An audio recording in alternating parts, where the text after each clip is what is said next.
नमस्कार दोस्तों।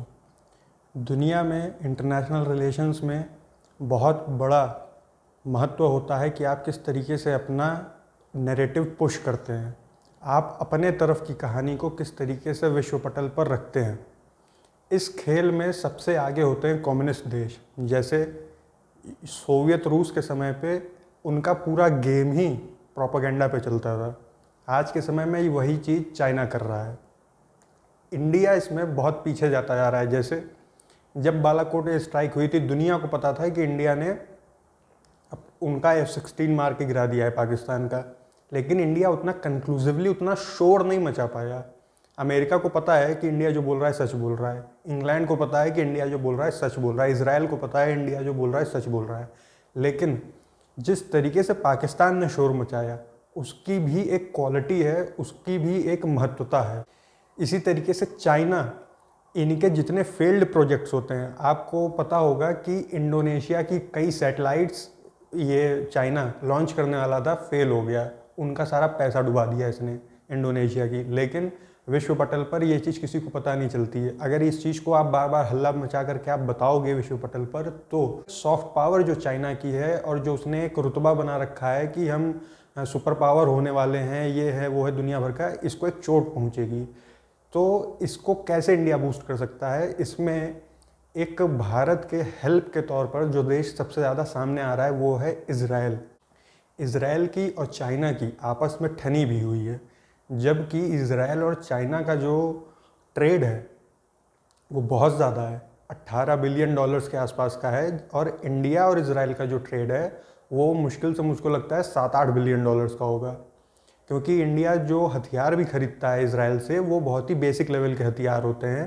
तो इसमें इज़राइल कैसे इंडिया की हेल्प कर सकता है? इस तरीके से हेल्प कर सकता है कि इज़राइल का हमेशा से ही वर्ल्ड ट्रेड में और ख़ास करके वेस्टर्न ट्रेड में, वेस्टर्न फाइनेंशियल सेटअप में एक बहुत ही अहम रोल रहा है। इसी वजह से बहुत छोटा होने के बावजूद इज़राइल को कोई भी वेस्टर्न कंट्री इग्नोर नहीं कर सकती है। वहाँ जो ज्यूज़ जो लोग रहते थे, धीमे धीमे उन्होंने अपने पैर पसारे, तो फाइनेंशियल सिस्टम में बहुत डीप रूटेड उन्होंने अपने पैर पसारे।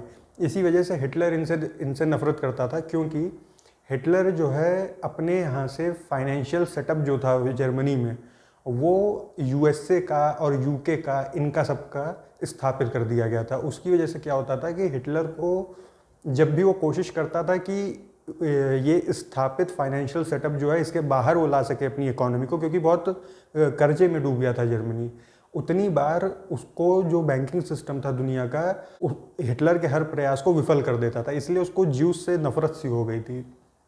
तो ये थोड़ा सा संदर्भ था ज्यूस को लेकर के, इजराइल को लेकर के। इजराइल भारत की इसमें कैसे हेल्प कर सकता है? इस तरीके से हेल्प कर सकता है। पहली बात तो दुनिया में हमेशा वो जीतता है जिसके पास टेक्नोलॉजिकल सुपीरियॉरिटी होती है इन फील्ड ऑफ वॉर।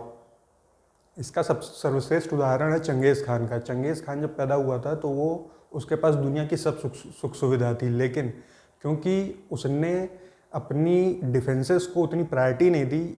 हालांकि जब उसने होश संभाला तब उसने सब चीज़ सही कर दी, लेकिन शुरुआती दौर में उसको लोगों ने लूटा, उसके खुद के चचेरे ममेरे रिश्तेदारों ने लूट डाला। तो उसने अपने मन में ठाना कि ये जो समृद्धि होती है, समृद्धि को सुरक्षित रखने के लिए आपके पास डिफेंसेस भी होने चाहिए। फिर उसने जब अपने डिफेंसेस को पुख्ता किया तो उसने पूरी दुनिया की ऐसी तैसी मार दी। दुनिया की जो सबसे बर्बर कौम तुर्क थे, उनको ऐसा मारा करता था वो कि पूरे के पूरे गांव साफ हो जाते थे, पूरे के पूरे शहर साफ हो जाते थे। 5 फुट 5 इंच 8 इंच के ऊपर के जो लड़के होते थे सबको मार दिया जाता, तो उनकी कोई गलती हो चाहे ना हो, तो ताकि वो अपने खिलाफ कोई भी अपोजिशन को वो दबा सके। ये उसने कैसे किया? ये उसने अपने बाहुबल से किया। बाहुबल बहुत अच्छा इजराइल के पास। और अगर चाइना कहीं पिछड़ रहा है दुनिया में सुपर पावर बनने से, तो वो है बाहुबल। इसलिए क्योंकि उसके पास अधिकतर चीज़ें कॉपी की हुई हैं, उसके पास इनोवेशन नहीं है। जितने भी कम्युनिस्ट कंट्री होते हैं, इनके पास खुले तौर पर ये साइंटिफिक रिसर्च को प्रमोट नहीं कर पाते, इसलिए क्योंकि इनकी जो गवर्नमेंट होती है वो उसके ऊपर कब्जा करने की कोशिश करती है। जो कम्युनिस्ट सोवियत था, वो भी इसीलिए विफल हुआ क्योंकि वो हर टेक्नोलॉजी को गवर्नमेंट कंट्रोल के अंडर में लाना चाहता था, जबकि यूएसए और जो बाकी वेस्टर्न कंट्रीज़ थी, इन्होंने साइंटिफिक रिसर्च को खुला छोड़ दिया। इंडिविजुअल के पास जितनी लिबर्टी इन लोगों ने दी, उसकी वजह से एक उन्नत टेक्नोलॉजी वहाँ पे डेवलप हुई और रशिया पिछड़ता चला गया। इसी तरीके से इजराइल कोसों आगे है चाइना से। चाइना और इजराइल में फ़िलहाल ठनी हुई है। क्यों ठनी हुई है? क्योंकि चाइना जो है वो इधर मुसलमानों की ऐसी तैसी काट रहा है और उसकी वजह से उससे मुस्लिम देश ना नाराज़ हो जाएं, क्योंकि ये जो मुस्लिम देश हैं यहीं से सिल्क रूट गुजरता है। पाकिस्तान सिल्क रूट, या आप उसको OROB कह लो, वन बेल्ट वन रोड जो चल रहा है, CPEC वगैरह जो उसी का पार्ट है। तो ये सब मुस्लिम देश हैं। तो यहाँ पर कोई उनके खिलाफ रिवोल्ट ना हो चाइनीज़ के खिलाफ, वो फ़लस्तीन में मुसलमानों का बहुत साथ देने की ढोंग कर रहा है चाइना। ढोंग इसलिए कर रहा है क्योंकि चाइना को कोई फ़र्क नहीं पड़ता कि फ़लस्तीन जीते चाहे इजराइल जीते। उनको केवल अपने इंफ्रास्ट्रक्चर प्रोजेक्ट्स में तबाही नहीं चाहिए, तालिबान द्वारा तबाही नहीं चाहिए मुस्लिमों द्वारा, इसलिए वो इन लोगों को सपोर्ट करने का ढोंग कर रहा है चाइना। इसलिए वो इजराइल को बार बार निशाने पर ले रहा है। कैसे ले रहा है? अभी जब इजराइल ने ऐसी तैसी पीट दी थी फ़लस्तीनियों की, तो सबसे ज़्यादा हल्ला मचाया था यूनाइटेड नेशंस में चाइना ने, क्योंकि किसी भी मुस्लिम देश की इतनी खुलकर इजराइल को चुनौती देने की अब हिम्मत नहीं रह गई है। तो चाइना उनके रहनुमा के तौर पर अपने आप को प्रोजेक्ट कर रहा है। इंडिया ने भी फ़िलहाल DD इंटरनेशनल के लिए अपने प्लान्स को थोड़ा बहुत बताया है। यहाँ पे इजराइल इंडिया की बहुत हेल्प कर सकता है, क्योंकि इजराइल खुद के तौर पे एक तो छोटा देश है। यहाँ पे इंडिया का अगर उसको साथ मिलता है तो नरेटिव बिल्डिंग इंडिया और इजराइल का काफ़ी हद तक इंटरेस्ट एक है ग्लोबल लेवल पे, तो वहाँ पे इंडिया बहुत हेल्प कर सकता है। चाइना इस मामले में अपने पैर पे खुद ही कुल्हाड़ी मार रहा है। चाइना ने ईरान में $400 बिलियन अगले 25 साल में इन्वेस्ट करने का डिक्लेरेशन किया है, करार किया है। इस अपनी इन्वेस्टमेंट को चाइना बचाना चाहता है और इस वजह से वो दुनिया भर के ढोंग कर रहा है। इसी तरीके से उसने CPEC के थ्रू पाकिस्तान में कर रखा है इन्वेस्टमेंट। इसी तरीके से अब वो अफ़गानिस्तान की तरफ देख रहा है, जहाँ से अब US से जाने की तैयारी में है। इसका फ़ायदा भारत को उठाना चाहिए। इजराइल को एकदम अपने पाले में करने की कोशिश करनी चाहिए, क्योंकि इंडिया को फाइटर जेट्स बनाने में जो क्रिटिकल टेक्नोलॉजी होती है वो प्रोवाइड कर सकता है इजराइल। इंडिया अपना दुनिया भर की जो रिसर्च होती है, इंटेलिजेंस रिसर्च, इंटेलिजेंस ऑपरेशंस में इजराइल बहुत ज़्यादा हेल्प कर सकता है इंडिया की, क्योंकि बहुत हद तक सेम इंटरेस्ट है इंडिया और इजराइल के। और इजराइल जल्दी किसी भी देश पे भरोसा नहीं करता है। हम लोगों को पता है कि USA और इजराइल के इंटरेस्ट एक हैं, लेकिन उसके बावजूद आपको जान के हैरानी होगी कि इजराइल अपनी इंटेलिजेंस एजेंसीज़ को बहुत ज़्यादा एक्टिवेटेड रखता है USA में, और USA भी अपनी इंटेलिजेंस एजेंसीज़ को बहुत ज़्यादा मतलब खुफिया खेल चलता रहता है दोनों तरफ से। तो इंडिया को इजराइल को अपने पाले में करने की आज बहुत ज़्यादा आवश्यकता है, इसलिए ताकि वहाँ से टेक्नोलॉजी ले सके इंडिया। चाहे तो आप इजराइल को कर लो, चाहे आप फ्रांस को कर लो, दोनों ही टेक्नोलॉजी के मामले में कोसों आगे हैं। इंडिया वहाँ पे पहुँचेगा, अगर खुद के दम पे पहुँचने की कोशिश करेगा तो 20 साल कम से कम इंडिया को एक्स्ट्रा लगने वाले हैं। क्रिटिकल टेक्नोलॉजीज़ कोई भी देश बहुत आसानी से नहीं देता है, इसी वजह से चाइना पिछड़ा हुआ है।